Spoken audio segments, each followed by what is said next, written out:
ইরানে ছড়িয়ে পড়েছে সরকার বিরোধী অভিযান। খামেনি প্রশাসনের উৎখাত আন্দোলনে 12 দিনে ৪৫ জনের প্রাণহানি, দেশ জুড়ে ব্ল্যাকআউট ইন্টারনেট সেবা। ভেনেজুয়েলায় অভিযান চালাতে কোনো আইনের প্রয়োজন নেই, দম্ভ ট্রাম্পের। প্রেসিডেন্টের লাগাম টানতে ওয়ার পাওয়ার রেজুলেশন বিতর্কের জন্য অনুমোদন সিনেটের।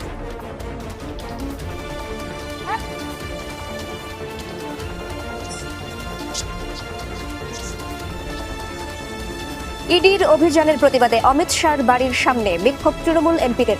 পুলিশের সাথে সংঘর্ষ। বিধানসভা নির্বাচনের আগে এই অভিযানকে নাটক বললেন মমতা। সমগ্র ইরানে পৌঁছে ছড়িয়ে পড়েছে সরকার বিরোধী বিক্ষোভ।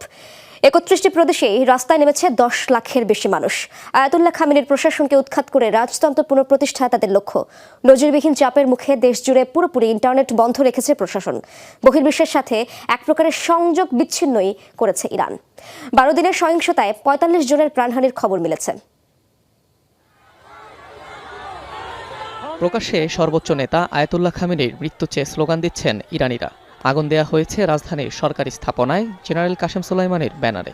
এমনকি অগ্নিসংযোগের খবর মিলেছে রাষ্ট্রীয় বার্তা সংস্থা IRIBর ভবনেও। পুরো প্রশাসনের ওপরই ক্ষোভ উগরে দিচ্ছেন আন্দোলনরতরা।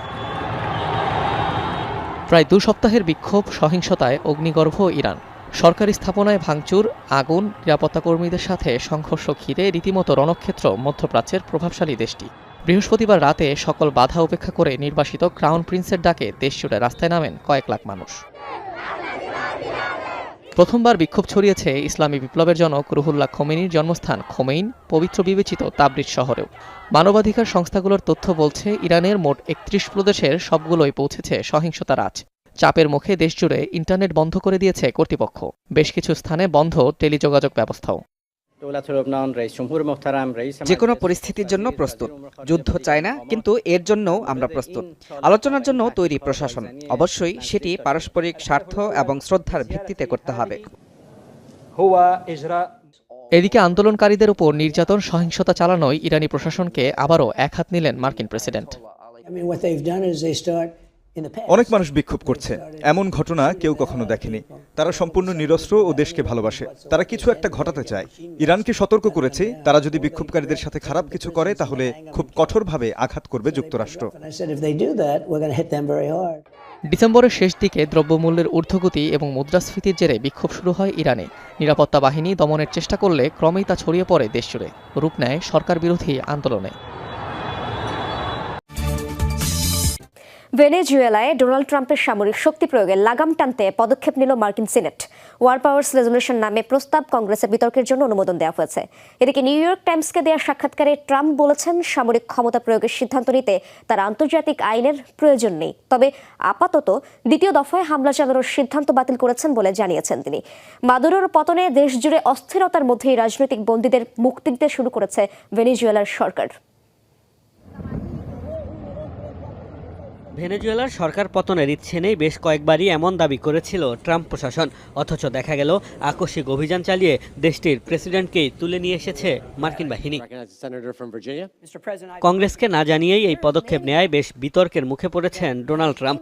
নিজ দলের কেউ কেউ যে খুশি নয় তা স্পষ্ট হয়েছে বৃহস্পতিবারের এক ভোটাভুটিতে। বিতর্কের অনুমোদন পেতে সিনেটে তোলা হয়েছিল ওয়ার পাওয়ার্স রেজুলেশন, যা পাশ হয় 52-47 ভোটের ব্যবধানে। উচ্চকক্ষে রিপাবলিকান পার্টির সংখ্যাগরিষ্ঠতা থাকলেও প্রস্তাবের পক্ষে ডেমোক্রেটদের পাশাপাশি ট্রাম্পের দলেরও 5 জন ভোট দিয়েছেন। এখানে আমি আপনাকে গ্যারান্টি দিয়ে বলতে পারি, আজকের ভোটের জন্য কেউ কখনো অনুশোচনা করবে না। এমন একটি ভোটের জন্য কেউ অনুশোচনা করবে না যেখানে বলা হয়েছে, মিস্টার প্রেসিডেন্ট, আমাদের ছেলে মেয়েদের যুদ্ধে পাঠানোর আগে কংগ্রেসে আসুন।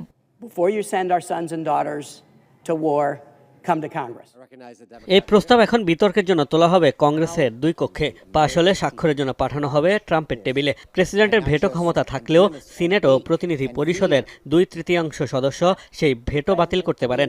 সব বাধা পেরিয়ে ওয়ার পাওয়ার রেজুলেশন আইনে পরিণত হলে পরবর্তীতে ভেনেজুয়েলায় সামরিক পদক্ষেপ নিতে হলে কংগ্রেসের অনুমোদন লাগবে।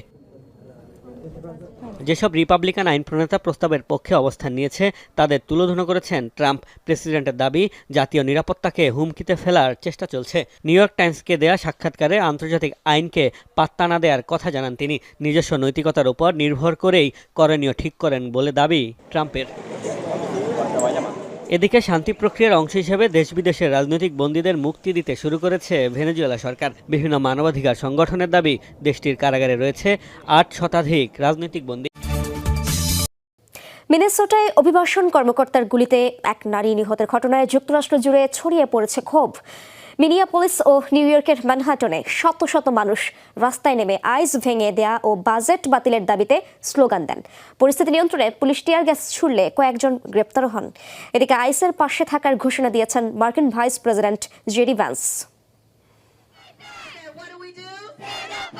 স্লোগানে উত্তাল ম্যানহাটনের রাজপথ। মিনেসোটায় অভিবাসন কর্মকর্তার গুলিতে এক নারী নিহতের ঘটনায় যুক্তরাষ্ট্রের বিভিন্ন শহরে ছড়িয়েছে ক্ষোভ। মিনিয়াপলিস থেকে নিউ ইয়র্ক ব্যানার ও ফেস্টুন হাতে রাস্তায় নেমেছে শত শত বিক্ষোভকারীরা। ইমিগ্রেশন অ্যান্ড কাস্টম এনফোর্সমেন্ট আইসিইকে দায়ী করে তাদের শহর ছাড়ার দাবি জানান তারা। মিনেসোটায় আইসিই এর এক সদস্যের গুলিতে নিহত হন মার্কিন নারী রেনি নিকোল গুড। এই ঘটনার প্রতিবাদে অভিবাসন আদালতের সামনে জড়ো হন প্রায় 1000 মানুষ। ফেডারেল কর্মকর্তাদের উদ্দেশ্যে খুনি স্লোগান দিতেও দেখা যায় তাদের। আমরা আইসদের চাই না, তাদের চলে যেতে হবে। তারা আমাদের কমিউনিটিকে ধ্বংস করছে। আমরা একসাথে তাদের বিদায় করব। একই ঘটনায় নিউ ইয়র্কের ম্যানহাটনেও শত শত মানুষ বিক্ষোভ করেন। আইসিই এর বাজেট বাতিল, সংস্থাটি ভেঙে দেওয়া এবং সেই অর্থ শিক্ষা, স্বাস্থ্য এবং আবাসনে ব্যয়ের দাবি তোলেন তারা।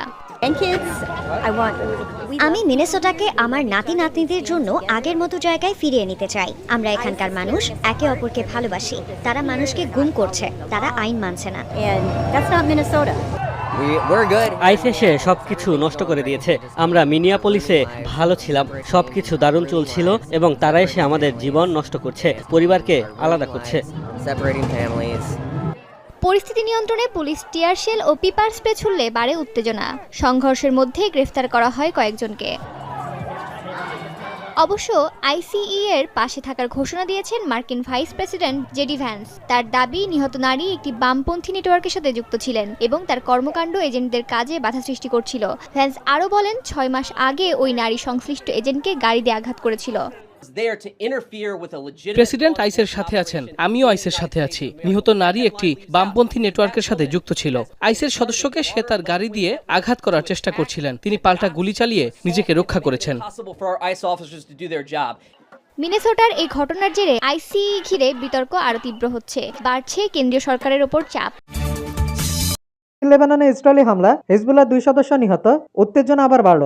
লেবাননের দক্ষিণাঞ্চলে মঙ্গলবার গভীর রাতে ইসরায়েলি সেনাবাহিনী একটি লক্ষ্যভিত্তিক হামলা চালিয়েছে। হামলায় হিজবুল্লাহ 2 সদস্য নিহত হয়েছে বলে ইসরায়েলের দাবি। ইসরায়েলি সেনাবাহিনীর এক বিবৃতিতে জানানো হয়েছে, নিহতদের মধ্যে একজন প্রকৌশলী ছিলেন। তিনি হিজবুল্লাহ সামরিক অবকাঠামো পুনর্গঠনের নেতৃত্ব দিচ্ছিলেন। বিবৃতিতে আরো বলা হয়েছে, এই হামলার মাধ্যমে হিজবুল্লাহর সামরিক শক্তি দুর্বল করার লক্ষ্য ছিল। তবে লেবাননের পক্ষ থেকে হামলা যুদ্ধবিরতি চুক্তি লঙ্ঘন হিসেবে উল্লেখ করা হয়েছে। তারা অভিযোগ করছে, লেবানন ইসরায়েল যুদ্ধবিরতির পর থেকে ইসরায়েল শতাধিকবার বিমান ও ক্ষেপণাস্ত্র হামলা চালাচ্ছে। এছাড়া দক্ষিণ লেবাননের কিছু এলাকা এখন ইসরায়েলের নিয়ন্ত্রণে রয়েছে। এই নিয়ন্ত্রণ উত্তেজনাকে আরো বাড়িয়ে তুলছে এবং অঞ্চলটিতে নিরাপত্তার পরিস্থিতি ক্রমেই জটিল হয়ে উঠছে। 3 সপ্তাহের যুদ্ধের পর শান্তির চেষ্টা। থাইল্যান্ড কম্বোডিয়াকে $45 মিলিয়ন সহায়তা যুক্তরাষ্ট্রের। থাইল্যান্ড ও কম্বোডিয়ার মধ্যে চলমান যুদ্ধবিরতি আরো শক্তিশালী করতে প্রায় $45 মিলিয়ন সহায়তা ঘোষণা করেছে যুক্তরাষ্ট্র। শুক্রবার কাতার ভিত্তিক গণমাধ্যম আল জাজিরা এই তথ্য জানিয়েছে। যুদ্ধবিরতি কিভাবে আরো কার্যকর করা যায় তা নিয়ে আলোচনা করতে মার্কিন পররাষ্ট্র দপ্তরের পূর্ব এশিয়া বিষয়ক শীর্ষ কর্মকর্তা মাইকেল ডেসম্ব্রে বর্তমানে থাইল্যান্ড ও কম্বোডিয়া সফর করেছেন। মার্কিন প্রেসিডেন্ট ডোনাল্ড ট্রাম্প এই যুদ্ধবিরতিকে নিজের কূটনৈতিক সাফল্য হিসেবে তুলে ধরতে চাইছেন। ডেসম্ব্রে জানান, মাদক পাচার ও সাইবার প্রতারণা দমনে সহায়তার জন্য যুক্তরাষ্ট্র উভয় দেশকে $20 মিলিয়ন দেবে। বিশেষ করে কম্বোডিয়া এই দুটি বিষয় বড় ধরনের উদ্বেগের কারণ হয়ে দাঁড়িয়েছে। তিনি আরো বলেন, সাম্প্রতিক সংঘর্ষে বাস্তুচ্যুত মানুষদের সহায়তায় $15 মিলিয়ন দেওয়া হবে। পাশাপাশি সীমান্ত অঞ্চলে মাইন অপসারণ কার্যক্রমে আরো $10 মিলিয়ন সহায়তা দিবে যুক্তরাষ্ট্র। ডিসেম্বরের ভাষায়, কুয়ালালামপুর শান্তি চুক্তি যেন পুরোপুরি বাস্তবায়িত হয় সেজন্য কম্বোডিয়া থাইল্যান্ড সরকারকে যুক্তরাষ্ট্র সহযোগিতা করে যাবে। এর মাধ্যমে এই অঞ্চলে শান্তি, স্থিতিশীলতা ও সমৃদ্ধি ফিরে আসবে। তিনি অক্টোবর মাসে মালয়েশিয়ায় স্বাক্ষরিত শান্তি চুক্তির কথা উল্লেখ করেন। ওই সময় ট্রাম্পের উপস্থিতিতেই চুক্তিটি হয়, যখন তিনি আসিয়ান আঞ্চলিক সংস্থার নেতৃত্বে ছিলেন। প্রসঙ্গত, টানা 3 সপ্তাহের লড়াইয়ের পর গত 27 ডিসেম্বর থাইল্যান্ড ও কম্বোডিয়া যুদ্ধবিরতিতে পৌঁছায়। তবে গত 1 মাসে আবার বড় ধরনের উত্তেজনা দেখা দেয়। কম্বোডিয়ার গোলাবর্ষণে এক থাই সেনা আহত হওয়ার ঘটনায় ব্যাংকক অভিযোগ করে নমপেন যুদ্ধবিরতি লঙ্ঘন করেছে। যদিও কম্বোডিয়া দাবি করে এটি ছিল অপারেশনাল ভুল। এদিকে কম্বোডিয়া থাইল্যান্ডকে আহ্বান জানিয়েছে তারা যেন সীমান্তের কয়েকটি এলাকা থেকে সেনা প্রত্যাহার করে নেয়, যেগুলোকে নমপেন নিজেদের ভূখণ্ড বলে দাবি করেছে। উপনিবেশিক আমলে সীমান্ত নির্ধারণ নিয়ে তৈরি হওয়া বিরোধ থেকেই নতুন করে দুই দেশের মধ্যে উত্তেজনা ছড়িয়েছে। থাইল্যান্ড ও কম্বোডিয়ার মধ্যে প্রায় 800 কিলোমিটার দীর্ঘ সীমান্ত রয়েছে। আর ডোনাল্ড ট্রাম্প এই সংঘর্ষকে নিজের সমাধান করা একাধিক যুদ্ধের একটি বলে উল্লেখ করেছেন। এমনকি তিনি দাবি করেছেন এসব যুদ্ধ থামাতে তার ভূমিকা নোবেল শান্তি পুরস্কারের যোগ্য।